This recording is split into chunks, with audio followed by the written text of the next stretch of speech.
Hello traders, John at StockBookie.com. Today we're going to look at the SPY, the IWM, the Qs, the DIA, and the IYT. We look at the daily, weekly, monthly time frames, and we use technical analysis here at StockBookie.com. So let's get right into the daily SPY.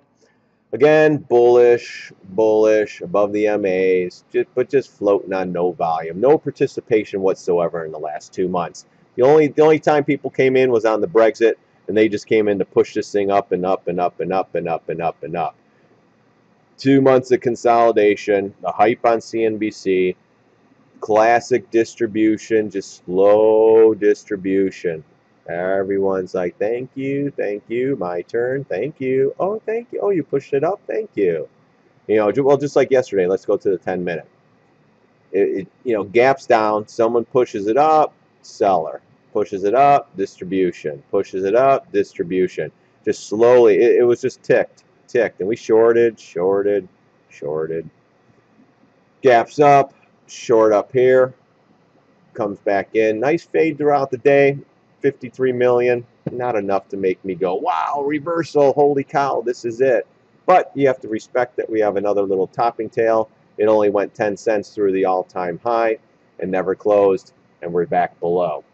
So let's see tomorrow if we could follow through and get a little more downside. Tall task in these light volume markets, but that's what we're looking for. If we get it, great. If not, we'll be scalping some other stuff or playing some other plays. Weekly, same thing. I think we're making a rounded top here, almost like an umbrella. A little bit of a doji. We did close above that, so that's slightly bullish, but let's see. I want to see it close above the all-time high. I really want to see it go through 220 with some conviction and push through and some follow through, and then maybe I'll believe we could go a little higher. But at this point, volume's drying up, and it's pretty pathetic action. Monthly chart breaks above. So far, we're still fine on the monthly, but we still have a week or so. I want to see it close above this big green candle around 217.50, and then we'll reevaluate this chart and see if it can move up higher, or see if we could find some more areas of resistance. The Qs, pretty much the same thing, a little bit weaker. On the 10-minute chart, you can see a little better. Gaps up, gets to the highs, actually makes, did it? No, it didn't make an new all-time high, but I think the NASDAQ did today. And as soon as it pierced the even number of 118, boom, another fade. So that's telling me we're a little bit weak. That was intraday, though. So we're floating up. We get above the 750, comes back, bearish pattern, pops it up, tries to get above this high, doesn't make it, comes right back in. We're right below the 750. Let's see if we can continue down tomorrow, or just stay up in this area and see if we can float up into the all-time highs, and then we'll take it from there. Right now, nothing to do. If you're not short this, you can use this as a stop out, or maybe 120 even number with confirmation. Tight stop for a big reward, because if these things start coming in, I think that we're in for some pretty good selling. Weekly chart, again, up, and now it's just all of a sudden it's just stalling. Volume's disappearing. It's like, come on, let's suck everybody in. Let CNBC do their thing. Again, this is a weekly chart. We want to see it close below this, which is about 116.47. If it closes below that, then we're going to have to watch how it reacts when it hits this 115.61 or so, and then see if we could get through that to move down. This moves up again, 120, maybe to 123, 124, and I think that's about it. It's only going up on light volume. Monthly chart, same thing. We got above the 115.90. We're still above it in this big green candle here. We still have a week left of this chart. We'll see where this thing closes. Or this is actually the monthly. We got a week left. We'll see where it closes then. But if it does close above this bar, I want to see the next month close above this bar and then get some follow through. It has to start moving up on more volume. This float stuff just is not cutting it for us. The IWM. We talk about the same. It's been a broken record lately. This one actually had a nice push, 86 cents up. We're in the 124 even number area, and we're starting to come to this trend line as well. So now we're starting to hit some critical areas here, and this is the monthly, so a little bit different. But I want to see it close above the 123.43 with confirmation, which we got today, but I want to see it close above this high now. We had a little bit of a tail. Let's see the 10-minute. 10-minute, I believe. Yeah, this one didn't fade as bad. This one was a little bit stronger. We did fade towards the end of the day.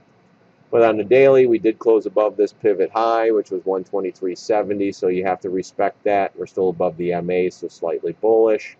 But again, a lot of time these bullish patterns play. I mean, I would have liked to seen this thing curve down, maybe go into the 50 and then go. This little choppy upward, bullish, crappy pattern. I'm not accepting that. So, but on the weekly basis, I want to see it close above this high, the 123.57. We still have a couple days left. Let's see if we can close above, or does it reverse and come back down. We have a little doji, a little spinner, and then we'll see what we get here at the end of the week when it closes on Friday. Monthly chart in the resistance. Let's go into the daily. Daily, same thing. Everything above the MAs. It's the same story over and over. This one's slowly grinding, but again, like I talked about with the IWM, this one's not leading. So until it does, or until it takes the place of the SPY, we'll have to take a closer look at it and try to determine which way this thing's going to go. But we're coming into this breakdown bar. That was some pretty good resistance. We'll see if it holds on or if it closes above it, and then we'll reevaluate. Let's go into the DIA. DIA had a great fade today. I wish I would have shorted this one. I mean, let's go to the 10. This is great. Nice push up. Did it go into that? Yeah, you know why? Because I was waiting for gap fill. I was waiting up here. That wasn't a bad area. I mean, it was the even number pairs. And everything else was kind of staying buoyant. So that would have been a tough trade. Let me see if I could find something else. I bet you there's a fib there. I bet you there's a 618. Yep, 618 right there. See, I would have, well, yeah, I would like at least get to the 750. I have it on another chart, but yeah. 618, never looked back. Nice fade. Bearish pattern. Got below the MAs, which, holy cow, you know how now Yellen and everyone else needs to close above. This one actually closed below. Let's go to the daily. Same thing. Chopped around, got above the 50, made a little topping tail, little bearish pattern, pulled back, a couple dojis, and now we tried to make it up. We came back in here on the daily and filled the gap. No, actually, no, that's not the gap. Gap's up on top. Came back, reversed it. So now what we're looking, if you short this one, you're looking for a close below the 20, then I think we can start heading towards this area. If you're looking for higher prices, you want to close above this little intraday topping tail or daily topping tail, right around 187. Let's just call it 187. We close above there, confirm we could possibly go higher. Then we'll reevaluate this chart and take a look at how high we can go. Right now we got a bullish pattern above the MAs, but now it's starting to not look so good. I like this reversal on here last week. Nothing crazy. Volume sucks, so you can't really say, well, that was a reversal candle, blah, blah, blah. But we're just looking at getting below. Actually, I hope, looking for a close below the 184 or 185.25 area. And that would be the, hold on, let me get that out of there. Let me get another trend line here. Right here. This is what you're looking to close. 184.51, and then these pivots here. Then I believe we could go back down to 182.80. You're going to have real good support around the 180 area, and then we'll see how this thing reacts, or if it sets up to possibly move lower, or do we reverse and retrace back up to the all-time highs. Monthly chart, we are above the 183.37. Let's see, we have another week or so to close. Let's see if we can stay here or possibly close below. If we close above the all-time high, which was 186.87, I'm looking for some follow-through on these charts to see if this can continue higher. Markets are just looking tired. We got no volume, no participation, and I believe when more participation comes in and the volume picks up, it's going to get ugly. And when markets are buoyant like this for 2 months or so, the downside could be really, really vicious. So if you're long in these markets, just make sure you're protecting your stops. If we get some good selling, you want to make sure you're in there just in case, because these are areas, if we're making a failed pattern from the all-time highs on all these charts, because they're all pretty much bullish, but if these bullish patterns fail and everything starts coming in, it's going to get ugly. Really ugly. So, all right, let's go into the IYT. And remember, if you're watching these videos, last year this time, this is when that selling started. And then we had 4 days of just death into Friday, and then that Monday was that 1,000-point down day. Not that it's going to do it, people. It probably won't, but you always have to have those dates in mind, because that was a big, big deal last year. So let's look at the IYT. Again, lagging indicator. I want to see this thing moving up into the highs and then surpass them and then keep going. And I want to see them actually surpass the SPY and the, if the Qs stay here and can't make highs, I want to see this one make new all-time highs. It was up 50 cents. We're trying to get it, this is a nice, well, not a nice, but it's a bullish pattern, inside bar bearish pattern. I want to see it close above the 50 MA, and then we could possibly continue up. If it doesn't make it up there, then we're going to be in trouble. That's the monthly, though. The weekly, inside bar, we actually got a little bit of a bid today. We're still above the moving averages until that breaks, or if this thing breaks up, we're looking at this area, 145.85, then this actually double top around 150, and then possibly we could get a little bit higher, maybe hit this pivot up here around 160, but we're going to take this one day by day. It needs to stay in this range and then get above this one and the 146 area just to say. Then I'm thinking it could possibly break out, but you have a lot of people here too.